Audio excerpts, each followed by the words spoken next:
满打满算，海马斯已经抵乌作战1周年了。乌克兰也是专门发布了纪念短片，感谢海马斯对乌军的帮助。回顾海马斯这1年的战绩，火力军只能说小说都不敢这么写。海马斯刚抵乌那段时间，把俄军炸得怀疑人生。乌军反攻赫尔松和哈尔科夫时，海马斯帮助乌军夺回了大片领土。不过，当前的俄乌战场，关于海马斯的战绩越来越少，满大街都是爱国者、豹2、F-16等新军援的消息。仔细想想，海马斯上次的新闻热搜还是2023年元旦袭击马卡耶夫卡俄军营地那次。问题来了，海马斯的神话是如何缔造的？现在又为什么那么低调？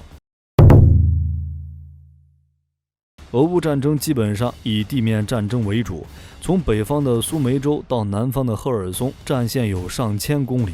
大口径深管火炮、火箭炮成为了决定战争胜负的核心装备，作用比坦克、装甲车都大。所以从去年4月份开始，北约就援乌重型武器了，其中作用最大、最具代表性的就是海马斯。2022年6月1日，美国宣布将向乌军提供海马斯系统，并从6月23日开始陆续交付。如果再加上北约其他国家军援的，乌军的海马斯起步40辆，这已经不少了。美军一共也就订购了900套。目前才生产500多套，自己订单还没完成，就优先提供给乌军使用了。而在乌军手里，海马斯一般是作为高机动火力点来使用，凭借着射程以及精度上的优势，负责靶点以及斩首任务。说实话，火力军认为海马斯是俄乌战争第1年中北约援助的最有力的武器，没有之一。俄乌战争初期，乌空军的大部分主力战机，特别是苏27这样的远程重型战斗机，基本上损失殆尽。再加上乌军没有大批量装备可以与俄军伊斯坎德尔 M 抗衡的雷霆导弹，只有为数不多的原点优，远程精确火力打击能力为零。直到海马斯来了之后，乌军才有了70公里之外、精度在1米左右的远程精确打击能力。可以说，海马斯的任务类似战术航空兵以及战术弹道导弹部队的远程点对点打击能力。从实际战场情况来看，海马斯玩的是游击战术，让俄军防不胜防。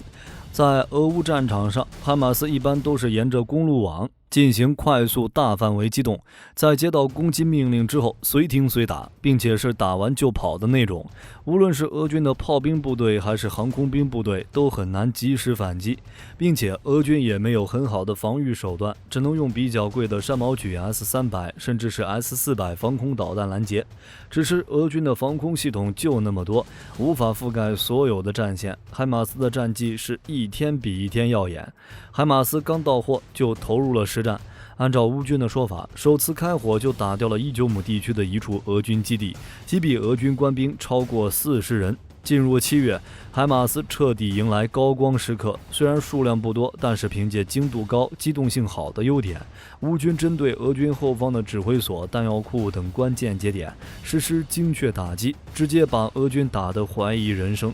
根据乌军报道，2022年7月10日，乌军的海马斯打击了赫尔松、新卡霍夫卡的一处俄军指挥所，造成俄第22军参谋长纳斯布林少将、第20摩步师师长戈罗贝茨上校等数十名中高级军官死亡。而且在7月份的时候，乌军还使用海马斯对安东诺夫斯基大桥实施了攻击，精准地破坏了桥面，切断了俄军增援西岸前线部队的补给路线。所以在2022年11月9日，绍伊古宣布俄军从赫尔松战略撤退，转移到第聂伯河东岸。可以说，海马斯就是反攻赫尔松的最大功臣。8月份的情况跟7月份差不多，乌军用海马斯袭击俄军后方重要目标，在北约情报体系的加持下无往而不利。到2022年9月，乌军使用16套海马斯摧毁了超过400个俄军目标。这种情况到2023年元旦夜达到高峰，乌军使用海马斯摧毁了马卡耶夫卡的俄新兵营地，至少造成400名俄军当场丧命，超过300人受伤，相当于团灭了俄军一个营级战斗群。就战场表现来看，标枪、毒刺、弹簧刀300属于便携式武器，威力也就那样，海马斯才算是灭俄神器。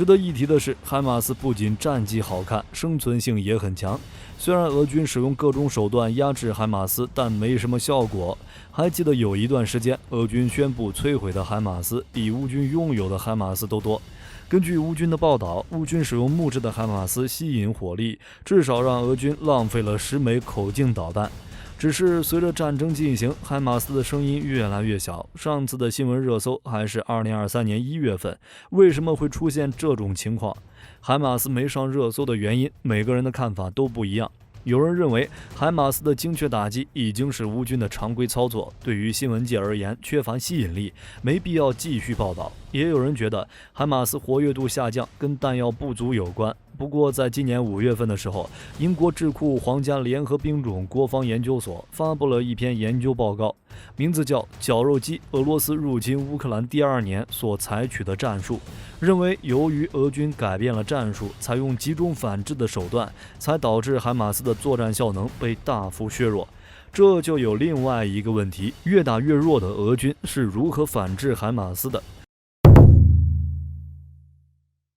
海马斯抵乌之后，助力乌军收复了赫尔松与哈尔科夫的大片领土。反攻告一段落后，前线那边迎来了僵持期，战线相对稳定。被海马斯折磨几个月的俄军也有时间思考如何规避海马斯的打击。实事求是地说，海马斯在去年能连战连捷，一方面是性能先进，另一方面就是俄军准备不足。毕竟是首次面对这种武器，对其战术特点不熟悉，被暴揍属于正常。交手数月之后，俄军逐渐熟悉了海马斯的特点，也采取了相应的防御措施。根据皇家联合兵种国防研究所最新的研究报告，俄军的第一项防御措施就是将所有的中高级指挥所由前沿地带后撤120公里左右，脱离海马斯的有效火力范围，避免新卡霍夫卡指挥所被团灭的情况。这个方式虽然简单，但确实有效。俗话说得好，打不过就跑。而且对于俄军来说，战略撤退已经是常规操作了，一个小小的指挥所后撤根本不会有什么心理压力。第二项就是重点区域设置 GPS 干扰机。海马斯之所以射得远、打得准，主要原因就是 M31 火箭弹的 GPS 制导。俄军针对这一特点，在战线后方的弹药库、指挥中心、兵员驻地，甚至是公路、铁路大桥等高价值目标周边，设置了 GPS 干扰机，干扰 M31 的制导信号，从而影响海马斯的攻击精度。相比较指挥所后撤，这个方式相对高级一点，作用也不小。根据北约以及乌军内部的消息显示，因为俄军的干扰措施，海马斯这几个月的命中精度有所下降。只是俄军后方需要保护的目标太多，而 GPS 干扰机的数量有限，想要消除海马斯的威胁，最好的办法还是从源头出发，消灭发射平台。只是就俄军落后的战场侦察和监视能力而言，捕捉海马斯都很难，更别说摧毁了。去年俄军尝试过，但没什么成果。去年的时候，俄军使用伊斯坎德尔 K 口径等巡航导弹打击海马斯，并宣称取得战果。只是就结果而言，俄军摧毁的都是木质假目标，这也是为什么俄军宣称摧毁海马斯的数量比乌军有的都多。而且美国那边也表示过，海马斯最初作战的那几个月无意损失。后来，俄军又将原点油导弹的使用权限下放给卢顿民兵武装，希望这些比较熟悉战场的士兵能捕捉战机，但实际效果一般。而且用这种高价值的目标打击海马斯，本身还是俄军血亏。总的来说，由于缺乏有效的反制手段，俄军在对付海马斯方面重点还是防御，或者说只能加强自己的联合防空系统。在当前的俄乌战场上，乌军前线的防空兵力主要由9个防空旅构成，主要装备 S300VM， 也就是安泰2500反弹道导弹系统，还有 S400 中远程防空导弹系统、道尔系列中近程野战防空系统，以道尔 M2 为主，有少量道尔 M3， 还有铠甲系列弹炮结合近程防空系统，以铠甲 S2 为主，少量为铠甲 SM。按照英国皇家联合兵种国防研究所的报告，在海马斯的威胁下，俄军的防空兵力从之前的分区建立防空系统，改为了综合使用的作战模式，集中兵力拦截 M31。这一点不难理解，就是打破俄军各防空单位各自为战的状态，对来袭的 M31 实施联动反应，根据火箭弹的飞行高度、方向和速度，决定谁来拦截。比如在中高空、中远程区间内由安泰2500和 S400负责，在中低空、中近程空域内由道尔系列与铠甲系统负责拦截。英国的报告中还重点表扬了俄军中近程、中低空防御系统，表示战场态势感知能力与对目标跟踪能力不错。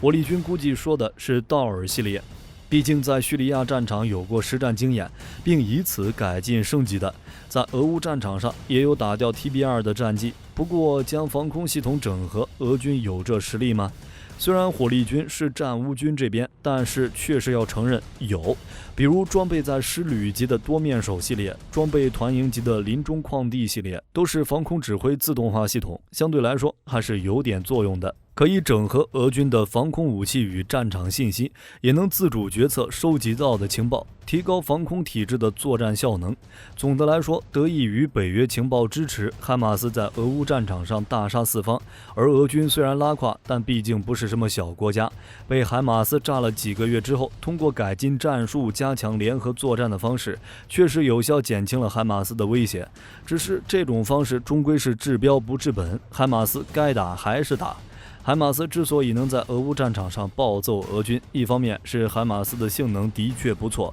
，5分钟内完成装弹，1分钟内发射完毕并撤离，最高车速86公里每小时，打了就跑，俄军没办法反制。另一方面则是乌军的发挥也不错，毕竟战争就是一个扬长避短的过程，谁能更好地发挥装备优势，谁就能胜利。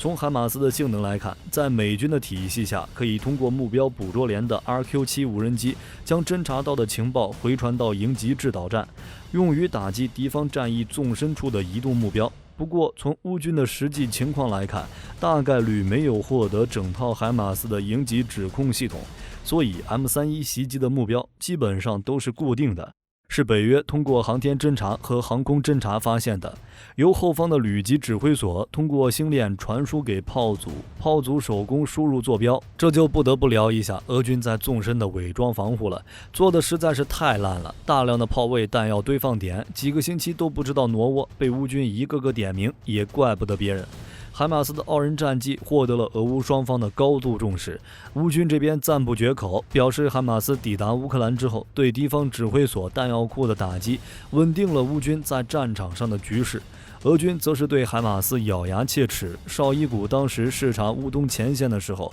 特意表示要使用高精度武器打击乌军的远程武器，指的谁一目了然。虽说后来通过指挥所后移、联合防空兵力等方式拦截了一部分海马斯的 M31火箭弹，但防空系统这东西谁也不敢说100%拦截。所以就火力军看来，这几个月海马斯没有上热搜，更多的可能是因为弹药不足。海马斯用于辅助乌军地面部队反攻，不再是主力。2023年也不是没有海马斯的战绩，只是相对于 F-16、豹2这些新装备，海马斯确实热度不如之前。没办法，喜新厌旧是人之常态，毕竟海马斯只是一款火箭炮，更多的是左右局部战场，无法彻底改变战局。各位认为海马斯最近这几个月比较低调的原因是什么？可以在视频下方留言，大家一起讨论。我是火力军，下期见。